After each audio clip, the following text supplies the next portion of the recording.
नमस्कार दोस्तों, मैं कैलाश वर्मा फिर से स्वागत करता हूं आपका अपने YouTube channel Indian law study पर। आज का जो टॉपिक है वो है सूचना का अधिकार, यानी कि राइट टू इन्फॉर्मेशन।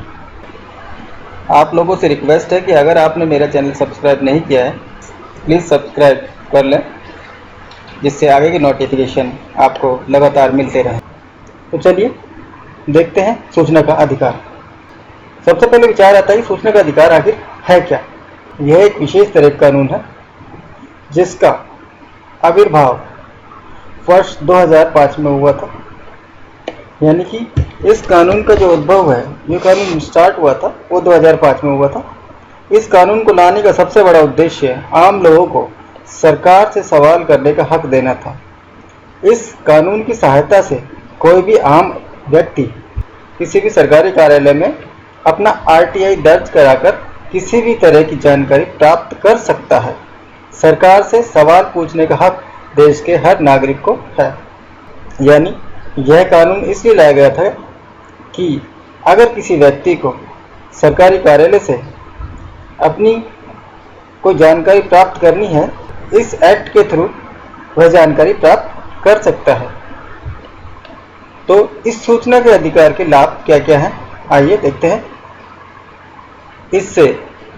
इससे आम लोगों को कई तरह से लाभ प्राप्त होते हैं। कौन कौन से? नंबर 1 है, यह आम नागरिकों के अधिकारों की रक्षा और नागरिकों को सशक्त करता है। दूसरा, इस कानून का सदुपयोग करके सरकारी संस्थाओं से कई तरह के तथ्य संबंधी जानकारियां प्राप्त की जा सकती हैं। इसके अलावा कोई व्यक्ति इस कानून के अधीन राय नहीं मांग सकता कि उसको जो जानकारी चाहिए सरकारी ऑफिस से, वह जानकारी प्राप्त कर सकता है।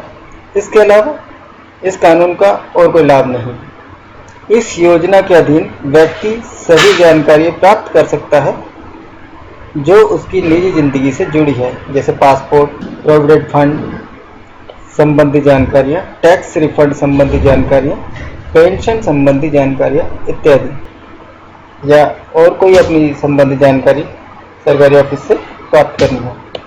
इस कानून का प्रयोग करके लोग भ्रष्टाचार की शिकायत, बिजली, पानी संबंधी समस्या, सड़कों की मरम्मत के फंड आदि संबंधित जानकारियां भी प्राप्त कर सकते हैं। कि लोगों को ये लगता है कि सरकार ने तो फंड जारी किया था, लेकिन ना तो सड़कों की मरम्मत हो रही है, ना कोई विकास हो रहा है, तो वो पैसा गया कहाँ। तो इस तरह की चीज़ों के लिए RTI लगाकर उनसे जानकारी प्राप्त कर सकते हैं कि फंड का क्या किया।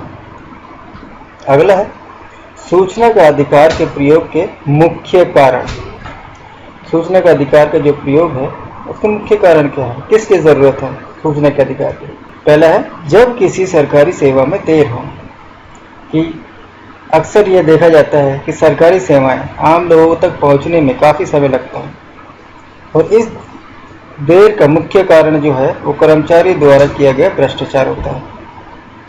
एग्जाम्पल के तौर पर देखते हैं कि अगर आपको पासपोर्ट को रिन्यू कराने में परेशानी हो रही है, अथवा आपके मोहल्ले में ट्रैफिक काम नहीं कर रहा, तो आप इस कानून का प्रयोग करके अपने काम कर सकते हैं। दूसरा है संस्थानों की निष्क्रियता पर। इस कानून के तहत आप किसी संस्था से उसके डॉक्यूमेंट्स की कॉपी प्राप्त कर सकते हैं, जिसकी सहायता से संस्थान का भ्रष्टाचार सामने आएगा। तो अगर कोई संस्था काम नहीं कर रही है तो आप इस कानून का प्रयोग करके उस संस्था के डॉक्यूमेंट्स की कॉपी मांग सकते हैं, जिससे पता चलेगा कि भ्रष्टाचार हुआ है या नहीं। अन्य है, तीसरा है अन्य विशेष जानकारी। यानी कि आपको और कोई भी जानकारी अगर विशेष प्राप्त करनी है तो उसके लिए इसका प्रयोग करके आप ऐसे तथ्य प्राप्त कर सकते हैं जो अदालत में दलील के तौर पर काम कर सकता है। किसी घटना में कितने लोगों की मृत्यु हुई, अथवा किसी सरकारी कार्यक्रम में कितना खर्च हुआ, ये सब यहाँ से जाना जा सकता है। कि आप किसी ऑफिस से कोई जानकारी तो प्राप्त कर ही सकते हैं, आपको अगर अदालत में भी कोई जानकारी देनी है, कोई प्रूफ देना है, तो उसके लिए इन सरकारी ऑफिसरों से आप जो तथ्य प्राप्त करते हैं RTI लगा के, उन्हें अदालत में बाकायदा सबूत के तौर पर प्रस्तुत कर सकते हैं। अगला है सूचना के अधिकार संबंधी नियम मतलब रूल्स कौन कौन से हैं राइट टू इन्फॉर्मेशन के। तो सबसे पहले तो हम ये देखते हैं कि कौन व्यक्ति पात्र है और सूचना कैसे प्राप्त कर सकते हैं। तो इसके लिए एक भारतीय नागरिक इसके अंतर्गत अपना आवेदन जमा करा सकता है। यदि आप भारतीय नागरिक हैं तो इसका प्रयोग करके किसी भी सरकारी दफ्तर से आवश्यक जानकारी हासिल कर सकते हैं। तो कौन व्यक्ति पात्र है सूचना के लिए? तो अगर आप भारतीय नागरिक हैं तो इसका प्रयोग आप कर सकते हैं। सूचना का अधिकार 2005 के अंतर्गत आप किसी भी पब्लिक अथॉरिटी से सूचना प्राप्त कर सकते हैं।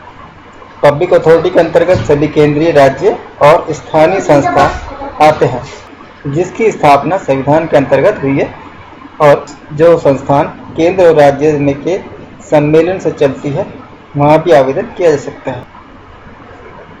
इस अधिनियम से कई संस्थानों को अलग रखा है। सूचना का अधिकार सेक्शन 24(1) के अंतर्गत सिक्योरिटी और इंटेलिजेंस एजेंसी को इससे बाहर रखा गया है। यानी कि आप सिक्योरिटी और इंटेलिजेंस जो एजेंसी है वहाँ से किसी भी प्रकार की सूचना प्राप्त नहीं कर सकते। अगला, इस आवेदन में आवेदक को एकदम सटीक सरकारी संस्था का नाम जमा कराना पड़ता है जहाँ से आवेदक को जानकारी हासिल करनी हो। यह आवेदक का काम है कि वह पता लगाए कि कहाँ पर आवेदन जमा कराने से आपको जल्द से जल्द आवेदन प्राप्त होगा। यानी कि जो आवेदक है जब वह आवेदन करेगा तो उसको एकदम सही पता होना चाहिए कि हमें किस सरकारी संस्था में आवेदन करना है जहाँ और कहाँ से हमें जानकारी प्राप्त करनी है। अगला है, अपने आवेदन के साथ आवेदक को आवेदन का शुल्क भी भेजना होता है। किसी भी व्यक्ति के लिए यह राशि केवल 10 रुपये की होती है। यदि आवेदक गरीबी रेखा से नीचे का हो तो यह शुल्क भी नहीं लगता है। हालांकि गरीबी रेखा के नीचे आवेदक को अपने आवेदन के साथ अपनी जाति प्रमाण पत्र देने की आवश्यकता होती है। उसका मतलब है कि अगर आप आवेदन करना चाहते हैं तो इसके लिए जो शुल्क लगेगा वह 10 रुपये का होता है। लेकिन यदि आवेदक इतना गरीब है कि 10 रुपये नहीं दे सकता तो वह अपना जाति प्रमाण पत्र इसके साथ संलग्न करके बिना शुल्क के भी इसे जमा करा सकता है। अगला है, इस बात का ध्यान रखना आवश्यक है कि विभिन्न राज्यों में यह शुल्क भिन्न है। कई राज्यों में यह शुल्क 8 रुपये से 100 रुपये के बीच का होता है। इसका मतलब है कि सभी राज्यों में शुल्क 10 रुपये है ऐसा नहीं है। किसी राज्य में 8 रुपये है और किसी राज्य में 100 रुपये भी है। यानी कि 8 से 100 रुपये के बीच में अलग अलग जगह अलग अलग हो सकता है। इसके अंतर्गत आवेदक को 30 दिन के अंदर परिणाम प्राप्त हो जाता है। हालांकि यदि अति आवश्यक डॉक्यूमेंट हो तो 48 घंटे के भीतर भी परिणाम प्राप्त किया जा सकता है। यानी आप जब RTI लगाओगे तो आवेदक को जो सूचना उसने चाहिए वह 30 दिन के अंदर प्राप्त हो जाती है। और अगर सूचना ऐसी है जो आपको बहुत ज़रूरी है, बहुत आवश्यक है, तो 48 घंटे के अंदर भी प्राप्त की जा सकती है। कई कारणों से इसका आवेदन रिजेक्ट भी हो जाता है। यदि आवेदक ने अपने आवेदन में बातें सही से न भरी हो अथवा किसी तरह की डिटेल अधूरी हो तो आवेदन रिजेक्ट किए जा सकते हैं। यदि आवेदन राशि गलत दी गई हो तो भी आवेदन रिजेक्ट हो सकता है। यानी कि आवेदन कब रिजेक्ट हो जाता है? जब आवेदक ने आवेदन में सही बात ना भरी हो, किसी तरह की डिटेल अधूरी रह गई हो और जब आवेदन की राशि गलत दी गई हो तो भी ये आवेदन रिजेक्ट हो जाता है। अब सवाल यह आता है कि सूचना के अधिकार के अंतर्गत आवेदन कैसे दें? How to apply for right to information act. Number 1, आप इसके अंतर्गत आवेदन देने के लिए अपने हाथों से आवेदन लिख सकते हैं। इसके लिए कई ऑनलाइन सैंपल भी प्राप्त हो जाते हैं जिसकी सहायता से आवेदन लिखा जा सकता है। कि आपको कहीं से अगर कोई फॉर्म नहीं मिल रहा तो आप इस आवेदन को अपने हाथ से लिख सकते हैं और ऑनलाइन इसके सैंपल मिल जाते हैं कि आप उसको देखकर अपना आवेदन लिख सकते हैं। दूसरा, यदि आपको आवेदन लिखने में परेशानी होती है तो आप सूचना अधिकारी की मदद भी प्राप्त कर सकते हैं। तीसरा, केंद्र सरकार की तरफ से इसके लिए आवेदन फॉर्म ऑनलाइन डाल दिया गया है जिसे आप वेबसाइट rti.online.government.in रिक्वेस्ट से प्राप्त कर सकते हैं। इसकी सहायता से घर बैठे ऑनलाइन शुल्क जमा करा के आवेदन जमा किया जा सकता है। चौथा, यदि आप एक प्रवासी भारतीय हैं तो भी अपना आवेदन ई पोस्टल ऑर्डर की सहायता से इंडियन मिशंस में जमा करा सकते हैं। इन 4 तरीकों से आप अपना आवेदन जमा करा सकते हैं।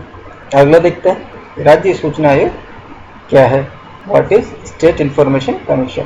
तो सूचना के अधिकार अधिनियम 2005 में न केवल केंद्रीय सूचना आयोग अपितु राज्य स्तर पर राज्य सूचना आयोग की स्थापना का भी प्रावधान है। तो साथियों, केंद्रीय सूचना आयोग और राज्य सूचना आयोग दोनों की स्थापना इस अधिनियम के अंतर्गत की गई है। तो राज्य सूचना आयोग एक उच्च प्राधिकार युक्त स्वतंत्र निकाय है जो इसमें दर्ज शिकायतों की जांच करता है एवं उनका निवारण करता है। यह संबंधित राज्य सरकार के अधीन कार्यरत कार्यालयों, वित्त संस्थानों, सार्वजनिक क्षेत्र के उपक्रमों आदि के बारे में शिकायतों एवं अपील की सुनवाई करता है। अब देखते हैं राज्य सूचना आयोग की संरचना, यानी कि राज्य सूचना आयोग का गठन। इस आयोग में एक मुख्य आयुक्त एवं यानी कि इस आयोग में एक तो मुख्य आयुक्त होगा और सूचना आयुक्त होते हैं जिनकी संख्या 10 से अधिक नहीं होनी चाहिए। इन सभी की नियुक्ति राज्यपाल द्वारा एक समिति की सिफारिश पर की जाती है जिसमें प्रमुख के रूप में मुख्यमंत्री, विधानसभा में विपक्ष का नेता एवं मुख्यमंत्री द्वारा मनोनीत एक कैबिनेट मंत्री होता है। यानी कि इस आयोग में एक मुख्य आयुक्त और 10 सूचना आयुक्त होते हैं और इन सब की नियुक्ति जो करता है वो राज्यपाल एक समिति की सिफारिश पर करता है। उस समिति का प्रमुख एक मुख्यमंत्री होता है और उसमें एक विधानसभा का एक विपक्ष का नेता और मुख्यमंत्री द्वारा मनोनीत कैबिनेट मंत्री होता है।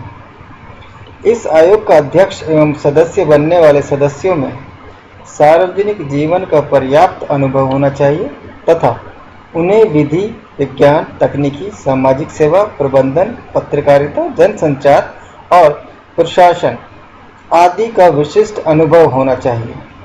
उन्हें संसद या किसी राज्य विधानमंडल के सदस्य नहीं होना चाहिए। वे किसी राजनीतिक दल से संबंधित किसी लाभ का पद धारण न करते हों तथा वे कोई लाभ का पद या व्यापार न करते हैं। तो साथियों, यही था सूचना के अधिकार की कुछ मुख्य बातें। अगर आपको मेरा ये वीडियो पसंद आया हो तो प्लीज़ सब्सक्राइब करें, लाइक करें और शेयर करें। धन्यवाद।